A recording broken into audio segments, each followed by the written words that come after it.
I was staring at patent number 9,847,362 when I realized Charles Stone was about to make an $85 million mistake. The document was spread out on my kitchen table next to a half-empty cup of coffee that had gone cold hours ago. Adaptive cardiac monitoring with false-positive elimination in biomedical sensor networks. Inventor Gordon Wells. Not assigned to any company. Just me. And Charles Stone, CEO of biotech manufacturing, had just tried to sell technology he didn't own. Let me back up. They fired me with an email. Not even a phone call. After 22 years of fixing their disasters. Staying late when their production lines crashed on New Year's Eve. And training every junior engineer who walked through those doors. I got a form letter at for 15. P. On a Wednesday. Your services are no longer required effective immediately. I'm Gordon Wells, 48 years old, and that email just became the biggest mistake biotech manufacturing ever made. See, I spent 8 years in the Navy before getting into medical device engineering. You learn things in the military that corporate America never teaches. Patience planning, how to keep your mouth shut until you're ready to strike. Most important lesson minus always have an exit strategy, even when things look good. I was sitting in my kitchen that Wednesday night, staring at rejection emails piling up in my inbox. Overqualified. Cultural fit concerns. Corporate speak for you're too old and too expensive. At 48, the manufacturing world treats you like yesterday's newspaper. Doesn't matter that you built half the systems keeping their products from killing people. My laptop was getting warm on the table. Same old Dell I'd been using for years. Screen was showing another job board. Another list of companies wanting rockstar engineers with 10 years of experience in technologies that existed for 3 years. They wanted to pay peanuts and call it an opportunity. I closed the browser tab. My head was pounding. 5 weeks since they cut me loose and my savings were looking scary. Mortgage due in 8 days. My daughter's college tuition payment coming up next month. And my dad's assisted living facility wasn't getting any cheaper. That's when my phone buzzed. News alert from Medical Device Today. Biotech manufacturing $85 and merger stalled amid FDA compliance crisis. I sat up straight. Biotech, my old company. The deal that CEO Charles Stone had been bragging about for months. The golden parachute that was supposed to make him the next manufacturing success story. Something was wrong with their product compliance. The buyer was having second thoughts. I clicked through to read the full article. Unexpected complications in biomedical sensor safety protocols. Deal on indefinite hold. Vortex Medical conducting additional regulatory review. My phone buzzed again. Text message from Timothy Clark, one of the junior engineers I trained 3 years ago. Good kid. Actually ask questions instead of just copying designs. Gordon, are you seeing this? They're losing their minds over here. HR is running around like crazy. It's something about the cardiac sensor module. The original design specifications. Call me. The original cardiac sensor module. I put the phone down and stared at nothing for a minute. Why would an $85 million merger stumble over sensors I designed years ago? Sensors that were stable. Sensors that were the foundation of their entire biomedical line. I got up and walked to my garage. Started digging through old project boxes, looking for something specific. Had to move a stack of car repair manuals and some old Navy gear I kept for reasons I couldn't explain. Found what I was looking for in a metal file cabinet. Gray filing folder, dusty as hell. Back when I first started at biotech, before they got paranoid about intellectual property. We all kept copies of our design documentation. Easier for troubleshooting, better for field repairs. I pulled out the folder and opened it on my workbench. There it was minus the adaptive cardiac monitoring sensor I'd built 9 years ago. The thing that let biotech's devices detect heart irregularities without generating false alarms that killed patients. The innovation that made their products actually safe. The documentation looked clean, professional, well minus detailed because I was obsessive about safety protocols back then. Everything seemed normal, standard medical device architecture, nothing that should stop a merger. Then, I remembered the conversation with Ronald Foster. Ron was 65 now, retired, but 9 years ago he was the sharpest systems engineer I knew. Old Honeywell guy who'd seen every corporate trick in the book. Gordon, he'd said, pulling me aside after another all-minus-hands meeting where management took credit for our work. You developed that sensor on your own time, right? On your personal equipment. I had spent a weekend building the core logic that would eventually become Biotech's life-saving technology. Worked on it at home because the office lab equipment was outdated. There was a gap in my employment minus. I was consulting for them before they brought me on full minus time. There's something you need to know. Ron had continued. Look at your contract dates. You developed this as an independent contractor before they hired you permanently. There's a gap in the paperwork. He pulled out a manila folder, showed me the fine print in my original consulting agreement. Any intellectual property created by contractor on personal equipment outside billable hours remains contractor property until formally assigned. You need to file a patent. Now, I thought he was being paranoid, but I respected Ron. So, I filed the paperwork, paid the fees out of my own pocket, mailed it off to the U.S. Patent Office, and forgot about it. Life moved on. Ron retired. Charles Stone took over as CEO when the founder stepped down. I got promoted to senior engineering director. The patent paperwork disappeared into some government database. Until tonight, I started searching through my old files, looking for the patent confirmation. Had to be somewhere. Found it buried in a folder marked legal stuff. A letter from the U.S. Patent and Trademark Office. Patent number 9, 847,362nd. Adaptive cardiac monitoring with false minus positive elimination in biomedical sensor networks. Inventor, Gordon Wells. Status granted. Not assigned to biotech manufacturing. Not assigned to any company. Just me. Charles Stone had just tried to sell a company built on technology he didn't own. I stared at that patent document for about 15 minutes straight. Patent number 9,847, 362nd. My name, my invention, not Biotech's. Charles Stone was trying to sell Vertex Medical, a company built on technology he didn't legally possess. The adaptive cardiac monitoring system wasn't just some minor feature. It was the backbone of their entire product line. Without it, Biotech was just another medical device startup with fancy offices and a CEO who used buzzwords instead of actual engineering knowledge. I didn't call Timothy back. Not yet.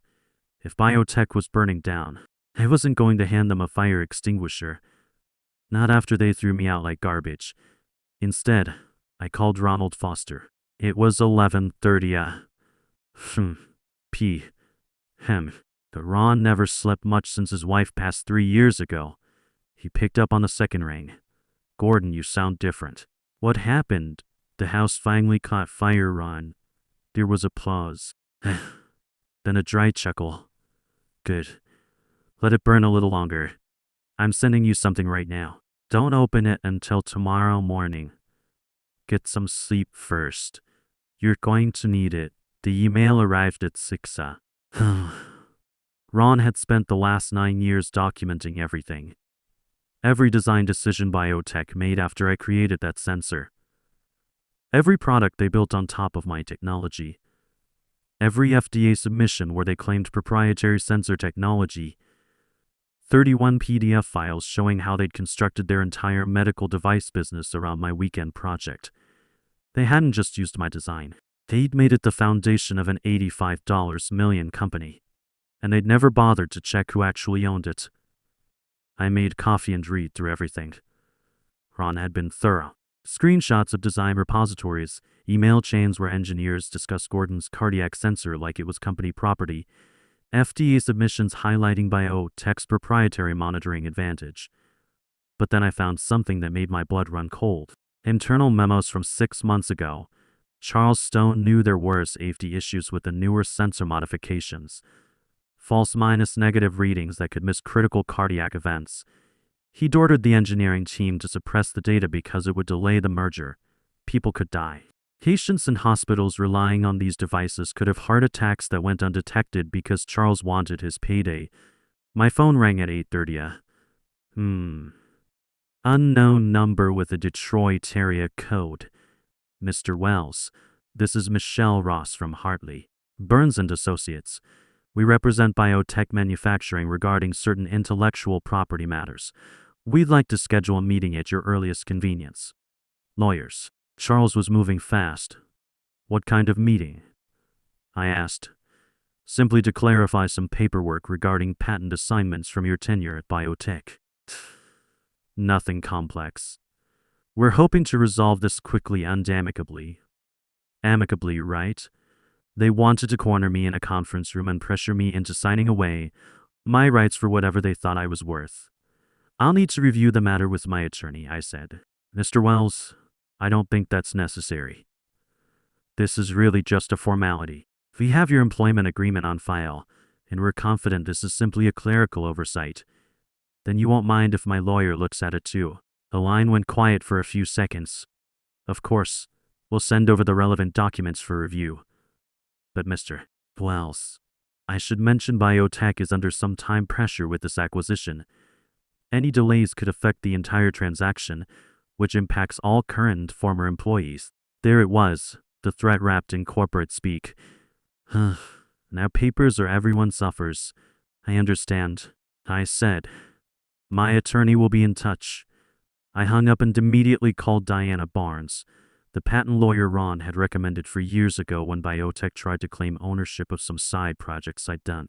Diana was sharp, specialized in medical device IP disputes, and didn't take garbage from corporate bullies. Gordon, good to hear from you. Ron called me this morning. He filled me in on the situation. First rule minus, do not sign anything. Do not answer your door. Do not reply to any emails from biotech or their lawyers. They're already calling. Of course they are. They're panicking. Do you understand what you have here? You're not just a former employee with a grievance. You're the owner of the technology that makes their acquisition valuable. Without your patent, they're selling medical devices that could kill people. So what do? We wait. Charles Stone is bleeding time and money every day this deal stays stalled. His stock options are worthless if there's no deal. His investors are asking hard questions. But Gordon, there's something else. Those safety issues Ron documented minus, this isn't just about money anymore. This is about patient safety. What do you mean? You could contact the FDA directly. Blow the whistle on the safety violations. Charles has been hiding critical data from regulators. That's criminal fraud. I thought about that for a minute. 22 years of my life in that place. All the late nights ensuring their products wouldn't hurt people. All the times I caught potentially fatal design flaws that management wanted to ignore. The way they treated experienced engineers like we were disposable. I want Charles Stone to understand that engineering integrity matters, I said. And I want my team protected. Your team? The engineers. The people who actually build safe devices. If this deal falls apart, they'll be the ones who suffer. Charles and his executive buddies have golden parachutes. The engineers will just get laid off. Diana was quiet for a moment. That's going to complicate things, but it's not impossible. Let me think about this. The formal letter arrived by courier that afternoon. Heavy cream paper, embossed letterhead. Very impressive, very expensive, very threatening. Dear Mr. Wells, we represent Biotech Manufacturing, Inc. Regarding patent number 9847, 362nd. Our review indicates this patent should have been assigned to biotech under your employment agreement. We require immediate assignment of all rights to ensure the pending acquisition proceeds without delay. Failure to comply may result in legal action for breach of contract and tortious interference with business relations. I read it twice, then forwarded it to Diana. She called back 15 minutes later. They're bluffing. If they had a solid claim to the patent, they wouldn't be threatening you. They just file the assignment paperwork. This is pure intimidation. So what now? Now we send them a response that lets them know they're dealing with someone who understands the game. I'm drafting a letter that will make their legal team very nervous. What does it say? That you're aware of your rights. You're represented by counsel, and any further harassment will result in sanctions. It also mentions that you're considering all options regarding the patent, including licensing to alternative parties. Alternative parties? Vortex Medical, the buyer. What if they decided to skip biotech entirely and just license the technology directly from me? That thought hadn't occurred to me, but it made perfect sense. Why buy the whole company when you could just license the technology that actually worked? Charles Stone was about to have a very bad week. Charles tried the personal approach first. My phone rang Thursday morning while I was drinking coffee and reading Diana's response letter to biotech's lawyers. The caller ID said Charles Stone. I almost didn't answer. I was curious to hear how he'd play this. Gordon. Hey buddy. That fake friendly voice he used in company meetings right before announcing layoffs. Look, I heard there's some confusion about old paperwork. Nothing we can't sort out between friends. Or not friends, Charles. Come on, don't be like that. You know how much I respect what you built at biotech. That's exactly why I want to make this right. I'm thinking generous severance package, stellar recommendation letter, maybe even bring you back as a consultant for the transition. He was trying to sound casual, but I could hear the stress underneath. His golden boy act was slipping. What kind of severance, I asked, just to see how desperate he was. 8 months salary, full benefits extension, and I'll personally write you a recommendation that'll get you hired anywhere in the industry. 8 months salary for a patent that enabled an $85 million acquisition. He thought I was that cheap. Charles, this call is being recorded for legal documentation purposes. Dead silence on the other end. Do not contact me directly again, I continued. My attorney, Diana Barnes, will handle all future communications regarding my intellectual property. Wait, Gordon, hang on. The friendly mask dropped completely. You don't need lawyers. We can work this out. That patent should have been assigned to biotech years ago. You know that. It's our technology. Actually, it's my technology. Built on my personal equipment on my own time before I was your employee. Check the dates on your contracts. You're making a huge mistake. His voice was getting tight, angry. If you hold up this deal, I will bury you in litigation. I'll make sure you never work in manufacturing again. Also recorded. Have a good day, Charles. I hung up and immediately called Diana. He took the bait, I told her. Called me directly, made threats. Admitted they think they should own the patent. Perfect. I'll add that to our file. How are you holding up? I'm fine. 8 years in the Navy teaches you how to deal with bullies. Good, because it's going to get worse before it gets better. She was right. The retaliation started that afternoon. First came an email from biotech's IT department claiming I still had company property minus a laptop they'd written off 3 years ago, but suddenly they needed it back for security compliance. Pure harassment. Then HR sent a letter saying my possession of proprietary development artifacts violated my employment agreement. They were trying to frame my ownership of my own designed documentation as theft. Diana shot both down with cease and desist letters that made their lawyers back off fast, but Charles's nastiest move came through Timothy. My phone rang at 6 p.m. Timothy Clark's name on the screen. I almost didn't answer, but the kid had always been straight with me. Gordon. His voice was shaky, like he was hiding in a bathroom stall. Charles came down to the engineering floor today. He was really intense. Asked if anyone had personal contact with you. Here it came. Charles was weaponizing my own team against me. He said the deal might fall through because of legal complications with the legacy sensor design. Said if that happens, the whole department gets laid off. Everyone's freaking out. Timothy, listen to me carefully. Charles is lying to you. The deal isn't falling apart because of me. It's falling apart because he tried to sell something he doesn't own. I know, Timothy whispered, but people are scared. They're saying you're holding the company hostage. That hurt worse than Charles's threats.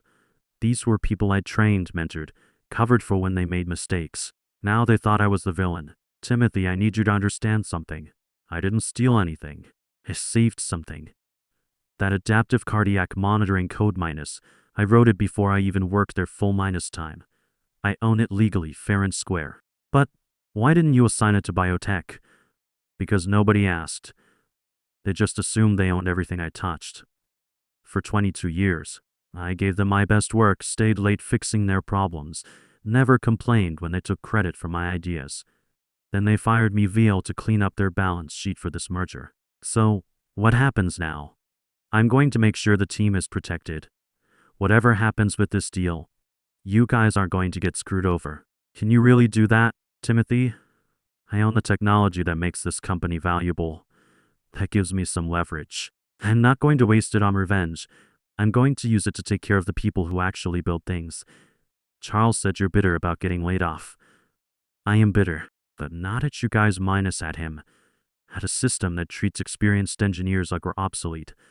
At a culture that thinks 35 minus year minus old MB is no more about medical device safety than people who've been building life minus saving equipment for decades. There was a long pause. Gordon, there's something else. Word is that Vortex Medical is asking questions about the engineering team. Like they're thinking about hiring people directly. That was interesting. Maybe Vortex was already considering their options. If they call you Timothy, be honest about your skills and experience. Don't worry about biotech politics. Just represent yourself professionally. Are you talking to Vortex? I can't discuss ongoing negotiations, but Timothy, start updating your resume. All of you, whatever happens with this deal, things are going to change fast. After I hung up, I poured another cup of coffee and thought about the situation. Charles was bleeding from multiple wounds now. His acquisition was stalled. His legal team couldn't intimidate me. His attempt at personal persuasion had failed. Now he was desperate enough to turn his own employees against me. But that desperation was going to be his downfall. Desperate people make mistakes. They get sloppy. They overreach. The breakthrough came Friday evening from an unexpected source. Timothy called again. Voice excited this time. Gordon, something's happening. The FDA showed up today. Unannounced inspection. They're asking questions about the cardiac sensor data. Specifically about false minus negative rates that weren't in our submissions. So Diana had made the call. The whistleblower complaint was already in motion. Charles is freaking out. He's locked in his office with lawyers all day. Word is spreading that there might be criminal charges. Timothy, listen to me carefully. You and the team need to start documenting everything. Every safety concern you've raised that was ignored. Every test result that was buried.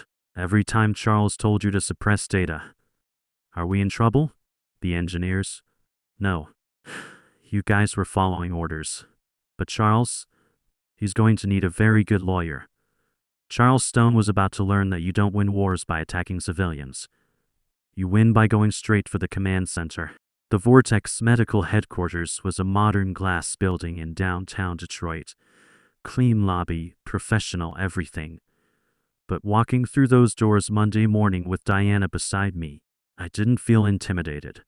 I felt like a 48-year-old Navy veteran with 22 years of manufacturing battle scars and the key to a medical technology empire. The conference room on the 15th floor was set up like a tribunal. Long table, leather chairs, windows overlooking the Detroit River. At the head sat Howard Manning, Vortex's general counsel. Silver hair, sharp eyes that had seen every corporate maneuver in the book. And sitting next to him, looking like he hadn't slept in days, was Charles Stone. Charles's usual Navy suit was wrinkled. His tie wasn't quite straight. The golden boy facade was cracking under pressure. When he saw me walk in, he actually flinched. Gordon, Charles said, standing too quickly. I didn't realize this was going to be a joint meeting. Sit down, Mr. Stone. Manning said quietly. Charles sat. Manning looked at me and Diana. Mr. Wells, Miss Barnes. Thank you for coming. As you know, Vortex is finalizing the acquisition of biotech manufacturing. However, the patent ownership question has created complications. There's no complication, Charles interrupted. This is a disgruntled former employee trying to leverage a paperwork error into a payday. Diana slid a document across the table. That's Mr. Wells's original consulting agreement from 9 years ago. Section 4, subsection C, states that any intellectual property created by the contractor on personal equipment outside billable hours remains contractor property until formally assigned. She paused, looking directly at Charles. Mr. Wells developed the adaptive cardiac monitoring logic on his personal laptop during a weekend 3 days before his full minus time employment began. He filed patent number 9,847,362 in his own name. Biotech never requested assignment of the patent, never paid for assignment, never even acknowledged it existed. Manning picked up the document. Rita carefully nodded. He looked at Charles. Is this accurate? It's a technicality, Charles said, sweat visible on his forehead. The spirit of the agreement was that all development work belonged to biotech. Actually, I said, breaking my silence, there's something else you need to know. I pulled out a folder that Deanna had prepared. These are internal biotech documents showing that Charles knew about safety issues with the sensor modifications. False minus negative readings that could miss fatal cardiac events. He ordered the engineering team to suppress this data to avoid delaying the merger. The room went dead quiet. People could die, I continued. Patients in hospitals relying on these devices could have heart attacks that go undetected because Charles wanted his payday. Charles went pale. That's taken out of context. Is it? Hanning asked, his voice ice cold. Because Vortex received an FDI inquiry yesterday about biotech's compliance records. Apparently, someone filed a whistleblower complaint. Charles looked at me, his eyes showing pure panic. He was watching his career implode in real time. Mr. Stone, Manning said, I think we're finished here. Vortex is formally withdrawing our acquisition offer for biotech manufacturing. The room got quiet after security escorted Charles out. Well, Manning said, that was clarifying. Now, Mr. Wells, let's discuss terms. The licensing agreement took 3 days to finalize. The money was more than I'd made in my entire career. But the best part was Clause 12. Vortex agreed to offer employment to biotech's entire engineering staff at 12% salary increases with full benefits. Starting immediately, they also agreed to implement proper safety protocols and report all historical data issues to the FDA. I saved my team, and maybe some lives too. The headlines were brutal over the next week. Biotech deal collapses. CEO faces criminal fraud charges. From manufacturing darling to federal investigation minus the Charles Stone story. Charles was arrested by federal agents the following Thursday. Fraud, falsifying safety data, endangering public health. His LinkedIn profile disappeared overnight. Timothy called me the next Tuesday. Gordon, Vortex offered me a lead engineer position, 12% raise, better benefits, and they want to create a safety minus first culture. They said you recommended it. You earned it. Timothy, all of you did. Charles is gone. The whole executive team. The FBI seized his computers. Good. Gordon, thank you for protecting us. That's what team leaders do. We protect the people who actually do the work. There's something else.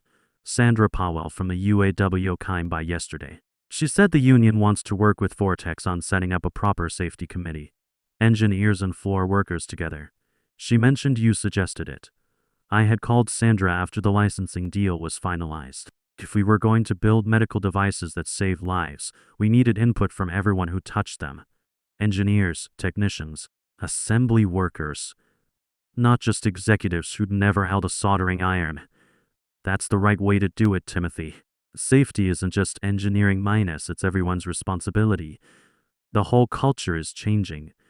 Vortex brought in new management, all people with actual manufacturing experience. No more MBA buzzword dartists. How's the transition going for everyone? Better than we hoped. They're actually listening to our safety concerns instead of telling us they'll hurt the bottom line. And Gordon, they're setting up a veteran hiring program. Specifically for older engineers who know how to build things right. That made me smile. Maybe some good would come out of all this mess. I'm writing this from my new office at Vortex Medical. Real windows, view of the Detroit River. My laptop's open, terminal window blinking, ready to build something better. Medical devices that actually save lives instead of threatening them. The manufacturing industry loves to talk about efficiency, cost minus cutting, moving fast and breaking things. But they forget that while they're busy cutting corners, Some of us have been quietly building the foundations that keep their products from killing people. Experience isn't obsolete. It's the bedrock that keeps everything else from collapsing when the latest MBA decides safety testing is too expensive. And sometimes, when corporate greed tries to put profits over patients, experience fights back. Hard. Charles Stone learned that the expensive way. But the patients whose lives our new safety protocols will save, they'll never know how close they came to being casualties in someone else's get-rich-quick scheme. That's fine by me. The best engineering work is invisible minus until something goes wrong. Now it won't. When corporations try to erase your contributions, the patents you filed and the safety protocols you documented become your strongest weapons minus. Never underestimate the power of keeping meticulous records.